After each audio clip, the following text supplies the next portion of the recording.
नरवर गांव। यहाँ की मिट्टी सिर्फ फसल नहीं, दबे हुए राज भी उगाती है। गांव के बीचों बीच खड़ी है ठाकुर भानु प्रताप की कोठी। ये हैं ठाकुर भानु प्रताप। सारा गांव जानता है ठाकुर भानु प्रताप की दबंगई ही यहां का असली कानून है और उनके खिलाफ कोई नहीं जा सकता। विजय प्रताप, ठाकुर भानु प्रताप का वारिस। गांव में विजय प्रताप से सब डरते थे, उसके दबंग स्वभाव और अकड़ की वजह से। आधी रात का सन्नाटा और अचानक फोन की घंटी बजी। फोन उठाते ही ठाकुर विजय प्रताप को खबर मिलती है उसकी फैक्ट्री में आग लग गई। खबर सुनते ही उसका चेहरा तमतमा उठता है और वो आग बबूला हो जाता है। विजय प्रताप ने उसी रात शहर जाने का फैसला कर लिया। मुझे भी शहर जाना होगा। विजय अपने पिता के कमरे में जाता है, उन्हें ये बताने के लिए। सोते हुए ठाकुर को देख ठहरता है, इतनी रात में पिताजी को परेशान करना ठीक नहीं होगा। पर बिना कुछ कहे चुपचाप निकल जाता है। विजय को अपनी कार से ही स्टेशन तक जाना होगा, क्योंकि स्टेशन गांव से थोड़ा दूर वीराने में है। रास्ता एकदम सुनसान और डरावना है, जहां रात होते ही सन्नाटा और भी गहरा जाता है। कहते हैं किसी हादसे के बाद यहां अंधेरे में अनजानी परछाइयां घूमती हैं।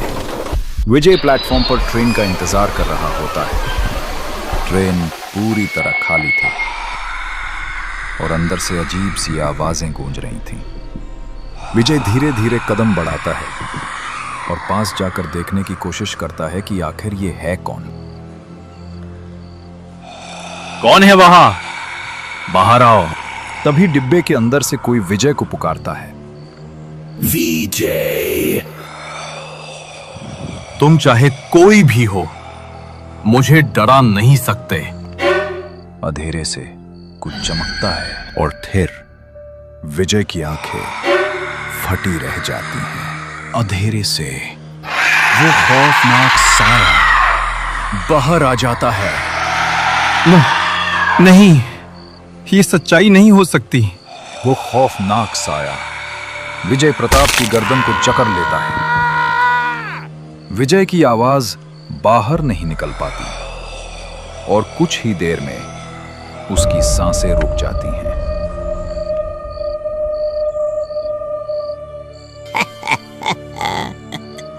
वीराना हो या स्टेशन, मेरे लिए तो बस दारू का मजा है। स्टेशन मैनेजर यादव पक्का बेवड़ा है। पास वाले प्लेटफॉर्म पे क्या हुआ उसे कुछ पता नहीं। वो तो बस दारू के नशे में डूबा हुआ है। ऐसे तो जानवर भी नहीं मारते। पुलिस को विजय प्रताप की लाश बुरी अवस्था में प्लेटफॉर्म पर मिलती है। दिन के उजाले में इंस्पेक्टर भैरव सिंह और स्टेशन मास्टर यादव प्लेटफॉर्म पर हुई हत्या पर गंभीर चर्चा कर रहे थे। ये हत्या है और वो भी रात को स्टेशन पर हुई है। तू कहाँ था यादव उस वक्त? अरे भैरव सिंह, प्लेटफॉर्म पर क्या हो रहा है मुझे क्या पता। मैं तो बस अपनी बोतल के सिग्नल फॉलो करता हूं। अगर इसमें तेरा हाथ निकला बेवड़े, तो मैं तुझे नहीं छोड़ूंगा। धधकती चिता की लपटें आसमान तक उठ रही हैं। उनकी तपिश से भानु प्रताप का चेहरा भले ही सख्त दिखता है, लेकिन दिल की गहराइयों में वो टूटकर रो रहे हैं। स्टेशन मैनेजर अपने कैबिन में रोज की तरह नशे में डूबा था। तभी दरवाजे पर हलचल होती है। कौन है वहां रात की इस वक्त? दरवाजा धीरे धीरे खुलता है। अरे भाई, इस टाइम कोई ट्रेन नहीं आएगी। जाओ यहां से। और वहां एक बच्चा नजर आता है। अरे, ये बच्चा बड़ा अजीब था। कहाँ गया?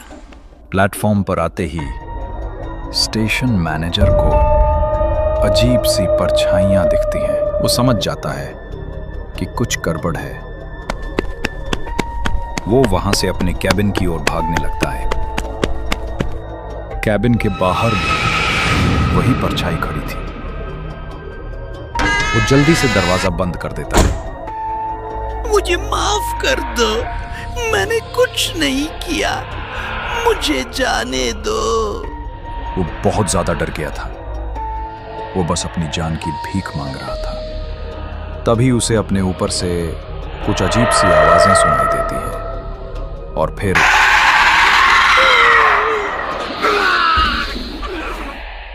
दस साल बाद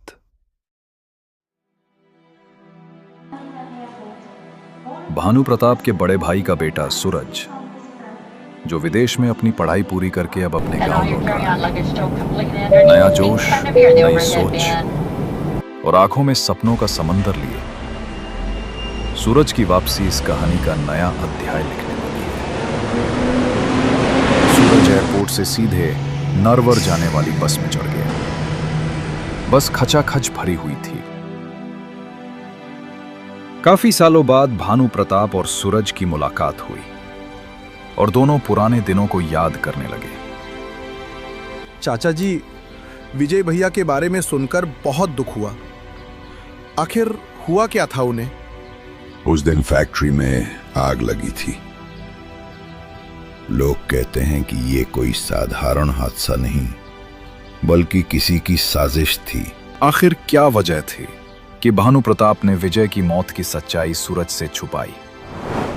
शायद समय ही इसका जवाब देगा। अनुराधा, ठाकुर भानु प्रताप की बेटी। चाचा जी, ये तो गुड्डी है ना? कहाँ है वो? उसकी शादी हो चुकी है और अब वो 7 समुंदर पार विदेश चली गई है। रात में ही सूरज को एक जरूरी फोन कॉल आया। सूरज अपने चाचा भानु प्रताप के पास जाता है। चाचा जी, मुझे नौकरी के लिए आज ही शहर निकलना होगा। कल सुबह ज्वाइन करना है। ठीक है, अगर जाना जरूरी है तो बस से निकल जाओ, सुबह तक शहर पहुंच जाओगे। सूरज बस स्टैंड के लिए निकलता है और हवेली के बाहर ही उसे एक ऑटो रिक्शा मिल जाता है। बस स्टैंड चलो भैया। अरे साहब, कहाँ बस में धक्के खाएंगे?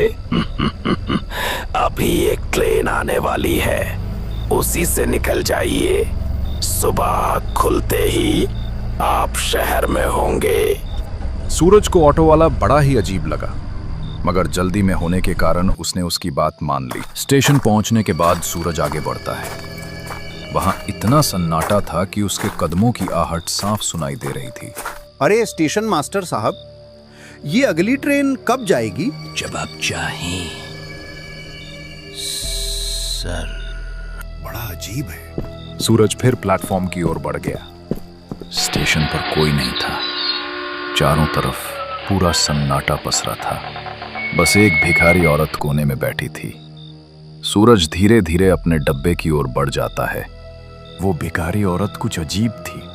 अजीब है, पूरी ट्रेन और प्लेटफॉर्म खाली है, बस एक भिखारी औरत। ट्रेन चल पड़ती है।